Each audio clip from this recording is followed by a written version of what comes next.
आफ्नो आमा सानैमा मरेर गएपछि सौतेनी आमाले गर्ने व्यवहार। आमा, दाइ।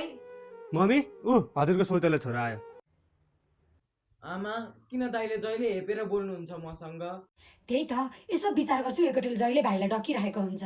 किन त्यसरी बोल्छ सही भाइलाई? माया पो गर्नुपर्छ त आफूभन्दा सानो मान्छेलाई। तर नि यो मुखको मात्रै चुच्चो हो, तिमी पिर नगर है। त्यसो भन्नुहुन्छ भाइलाई? आइन्दादेखि भनिस् भने तेरो। तँलाई सम्मान चाहिने को होस् त सम्मान गर्नलाई।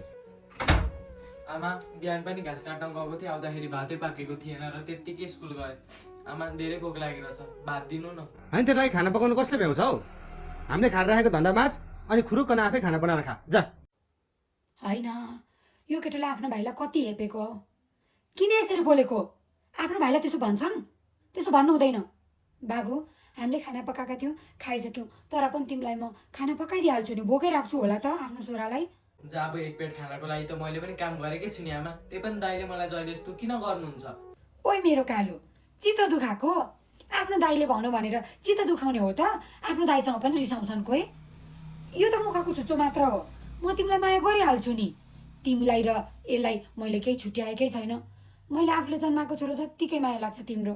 तिम्री आमा छैन त के भयो? म तिमीलाई आफ्नै आमा जत्तिकै माया गर्छु। तिमी केही पनि पिर नगर। तिमीहरू दुईटा मेरो लागि उत्तिकै हो। मेरो आमा पो बितेर जानुभयो त। मेरो बाबा त हुनुहुन्छ नि।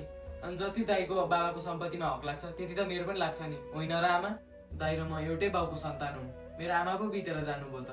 तर मेरो आमा बितेर जानुभन्दा अगाडि आमाले जति पनि दुःख गरेको थियो सबै मेरो छोरालाई दिन्छु भनेर मेरो नाममा लेखाइदिनु भयो आमाको सबै सम्पत्ति। त्यही पनि मैले तपाईँहरूलाई यो घर मेरो हो, यो मेरो हो भनेर तपाईँलाई कहिले भनेको छु मैले आमा? मेरो आमा बितेर गए पनि हजुरले मलाई आमा जत्तिकै माया गर्नुहुन्छ आमा। त्यही भएर त म यहाँ बसिरहेको छु नि। नत्र मामाहरूले तिमीलाई यहाँ दुःख छ, काम हराउँछन्, हेप छन् भने आउन त म तिमीलाई पढाइदिन्छु, के राख्छु भन्नुहुन्छ। तपाईँले पो माया गरेर यहाँ छु त। थाहा छ त बाबु, त्यही भएर त तिमीहरू दुवैजनामा मैले केही फरक छुट्याएकै छैन। तिमीहरू दुई भाइमा मैले फरक छुट्याएको छु र? तिमीलाई त्यस्तो लाग्छ बाबु? तपाईँकै मायाले गर्दा त म यहाँ बसिरहेको छु नि आमा। नत्र बाबा बाहिर गएको उही गर्दछु, म प्रायः जस्तो तपाईँ र दाइसँगै बस्ने गर्छु। दाइले मलाई यति घृणा गर्नुहुन्छ, त्यही पनि तपाईँकै मायाले बसिरहेको छु आमा म। तपाईँले मलाई धेरै माया गर्नुहुन्छ है आमा, दाइलाई जतिकै। भयो आमा छोरा कति कन्फ्युम गर्नु।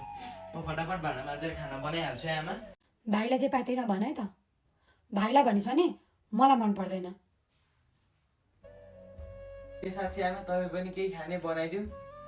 बनाउनु पर्दैन बाबु, जाऊ जाऊ तिमी भाँडासाँडा